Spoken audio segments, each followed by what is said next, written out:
Dear students, इस heading में हम मुख्तलिफ क्लाइंट्स को साइमल्टेनियसली एक ही वक्त में कैसे मैनेज करना है इफ़ेक्टिवली, कैसे उनके साथ कम्युनिकेशन करनी है, उसके बारे में बात करेंगे। सबसे पहले तो बड़ा इम्पॉर्टेंट होता है, अगर जब आप ग्रो कर रहे होते हैं, आपके पास ज़्यादा क्लाइंट आना शुरू हो जाते हैं, तो उनकी नीड्स, रिक्वायरमेंट्स को, एक्सपेक्टेशंस को मीट करना एक वक्त में is quite a task.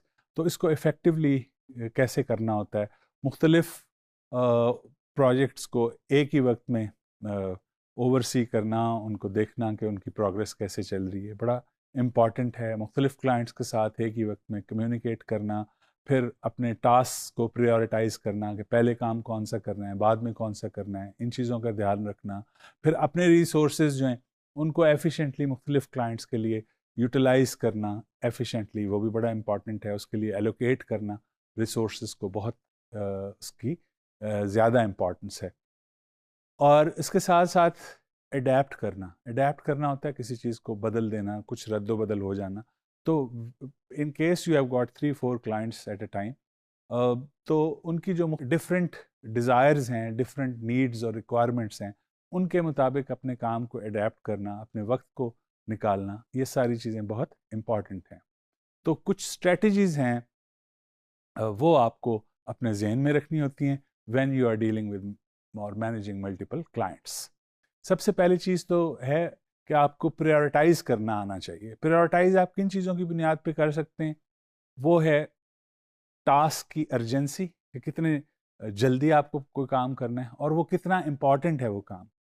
Similarly time blocks बना लीजिए कि 3-4 क्लाइंट्स हैं तो दिन के, ये नहीं कि एक ही वक्त में एक क्लाइंट का काम किया, सुबह शुरू किया, फिर साथ ही उससे थोड़ा सा हटे और दूसरा शुरू कर लिया। नहीं, चंक्स बनाइए, मॉर्निंग, आफ्टरनून, इवनिंग, और उनमें मुख्तलिफ क्लाइंट्स का काम कीजिए ताकि आप फोकस होके पूरी अटेंशन के साथ किसी एक क्लाइंट के किसी एक प्रोजेक्ट पे काम करें। मिसाल के तौर पे आप किसी एक क्लाइंट को सुबह का वक्त दे सकते हैं, किसी दूसरे को शाम का। इसी तरह रेगुलरली क्लाइंट से इनपुट लेते रहिए, उसको फ्रीक्वेंट कम्युनिकेशन के ज़रिए अपनी उसकी प्रायोरिटीज़ को समझिए, उसकी डेडलाइंस को समझिए, ताकि क्लैरिटी के साथ आप आगे चलते रहें। मिसाल के तौर पे अगर कोई मार्केटिंग कैंपेन लॉन्च करना चाहता है क्लाइंट एक ख़ास डेट तक, तो आपके लिए ज़रूरी है कि उसके मुताबिक अपने शेड्यूल को एडजस्ट कीजिए, अडेप्ट कीजिए। और इसमें इफ़ेक्टिव कम्युनिकेशन मेथड्स क्या हो सकते हैं? They could be regular updates. Provide regular updates अपने काम के बारे में। जब आपको पता होना कि मैंने अपने क्लाइंट्स को अपडेट्स देते रहना है, तो फिर आप ना सिर्फ अपने काम को जारी रख सकते हैं, जारी रखते हैं, बल्कि फीडबैक जो आप रेगुलर अपडेट देते रहते हैं, उससे क्लाइंट को भी आप पे ट्रस्ट और कॉन्फिडेंस रहता है कि my work is going on smoothly.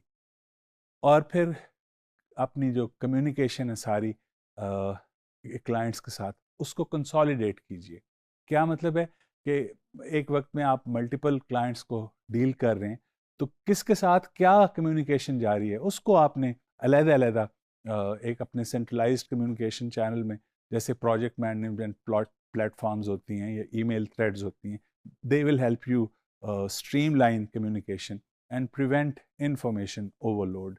उसमें आप क्लैरिटी के साथ आगे बढ़ सकते हैं। जैसे मैंने कहा कि टाइम मैनेजमेंट इसमें बहुत ज़्यादा इन्वॉल्व होती है, तो टाइम मैनेजमेंट की कुछ स्ट्रेटजीज जो हैं वो ये हो सकते हैं कि आप अपवर्क के अंदर टाइम ट्रैकिंग ऐप है, उसको यूज़ कीजिए।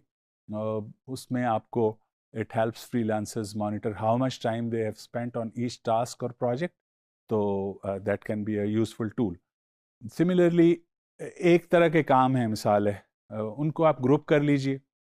मिसाल है, आपने ईमेल्स का जवाब देना है, आपने रिसर्च करनी है, तो रिसर्च का एक टाइम बनाइए, उसमें 2-3 क्लाइंट्स के जो रिसर्च करनी है वो एक वक्त में कर लीजिए।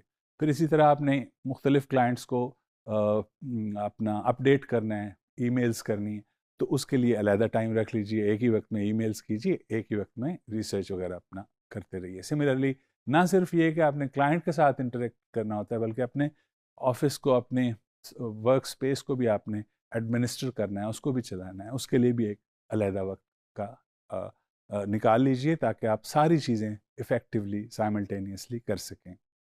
और फिर सबसे इम्पॉर्टेंट चीज़ है, अपनी जो डेडलाइंस आप देते हैं, एक्सेप्ट करते हैं, वो प्रॉपर निगोशिएशन के बाद, और अनएक्सपेक्टेड इवेंट भी हो सकते हैं ना। मिसाल है, आपने हफ्ता मांगा है, आपने सोचा कि मैं पूरा हफ्ता ही काम करूंगा, लेकिन हो सकता है बीच में आपको कोई ऐसी ज़रूरत पड़ जाए, आपकी फैमिली में कोई ऐसा इंसिडेंट इवेंट हो जाए जिसमें आप एक दिन पूरा काम ही ना कर सकें, तो फिर डेडलाइन मीट करना मुश्किल हो जाता है। ऐसी सूरत में रियलिस्टिक होकर कुछ कुशन रखिए बीच में, ताकि आपको बाद में शर्मिंदगी ना उठानी पड़े। अपने काम की बाउंड्री सेट कीजिए, यानी अपने वर्क आवर्स को डिफाइन कीजिए। ये नहीं हो सकता कि आप 24 घंटे काम, कोई इंसान नहीं कर सकता। मीटिंग्स के लिए, कम्युनिकेशन के लिए अपनी वर्किंग आवर के अंदर एक स्पेसिफिक टाइम रखिए। आपका क्लाइंट को पता होना चाहिए कि आपको, मिसाल है, वो सुबह 10 से शाम 4 बजे तक आपके साथ कम्युनिकेशन कर सकता है। वो क्लियरली डिफाइंड होना, उसको पता हो। ये ना हो कि वो सुबह 9 बजे शुरू हो जाए, आपको ढूंढना और आप अवेलेबल ही ना हो। ये शाम 7 बजे आपके साथ कांटेक्ट कर रहा हो, स्पेसिफाई कर दीजिए कि आप किस वक्त अवेलेबल होंगे, ताकि कोई एम्बिग्विटी न रहे। और सिमिलरली आपको प्रोजेक्ट्स का जो स्कोप है, उसमें ये हो सकता है कि आपको एडिशन करनी पड़ जाए, रिक्वेस्ट आ जाए आपके क्लाइंट की तरफ से कि जनाब इसमें ये इजाफा कर दीजिए, इसमें ये कम कर दीजिए, हटा दीजिए, बढ़ा दीजिए, एट्सेट्रा। तो उसको आपने क्लियर बाउंड्रीज के साथ सेट करना है इनिशियली, और अगर ऐसा हो जाता है तो फिर निगोशिएट कीजिए, और जो एक feasible, acceptable to both parties timeline वगैरह हो, उसको इम्प्लीमेंट कीजिए। और रेगुलर ब्रेक्स लीजिए। क्या मतलब है इसका? कि आपका जो वर्क डे है उसके अंदर ये नहीं कि काम काम और सिर्फ काम, बड़ी अच्छी चीज़ है, लेकिन taking short breaks in between would rejuvenate you, energize you and help you work more efficiently. एक सिनेरियो है, एक क्लाइंट जो है वो जल्दी से अपनी, मतलब जल्दी में आपको कह देता है, जनाब मुझे तो अभी आप मिडवे हैं, मिसाल है, आपने 60%, 50%, 70% काम कर लिया, और वो कहता है जी आपकी डेडलाइन तो थी फलां फलां डेट, लेकिन मुझे इससे 10 दिन पहले जो है वो काम चाहिए। Now this could be very troublesome. हो सकता है वो क्लाइंट अच्छा, उससे आपने पहले भी काम किया हो, तो how you are going to handle such a situation? सबसे इनिशिएट क्या करेंगे? आप कम्युनिकेट ही करेंगे उससे। उससे एक डिस्कशन कीजिए, उसको make him understand the importance of doing your work properly. उसे बताइए कि तुम जो जल्दी कर रहे हो उससे नुकसान भी हो सकता है, उसका नुकसान हो सकता है। तो समझने की कोशिश कीजिए कि वो क्यों आपसे टाइम लाइन में चेंज मांग रहा है, और वो किस तरह टाइम लाइन में चेंज उसके काम पे असरअंदाज हो सकती है, और ये इंफॉर्मेशन अपने क्लाइंट को आप प्रोवाइड कीजिए। सिमिलरली एडेप्टेशंस की सूरत में भी पॉसिबल, अगर आपके लिए हो कोई चीज़, कोई अल्टरनेटिव जो सजेस्ट करता है सोल्यूशन, या compromise to meet certain clients needs, तो अपने काम को कम से कम, अपने बाकी प्रोजेक्ट्स को कम से कम डिसरप्ट करते हुए, अगर आपके लिए एडेप्टेशन पॉसिबल हो तो उसको भी एक्सेप्ट करना चाहिए। सिमिलरली ये सारी चीज़ें अगर हो रही हैं, और उसके अलावा भी मैं आपको बता रहा हूँ कि मुख्तलिफ स्टेजेस को डॉक्यूमेंट करते रहिए। जो आप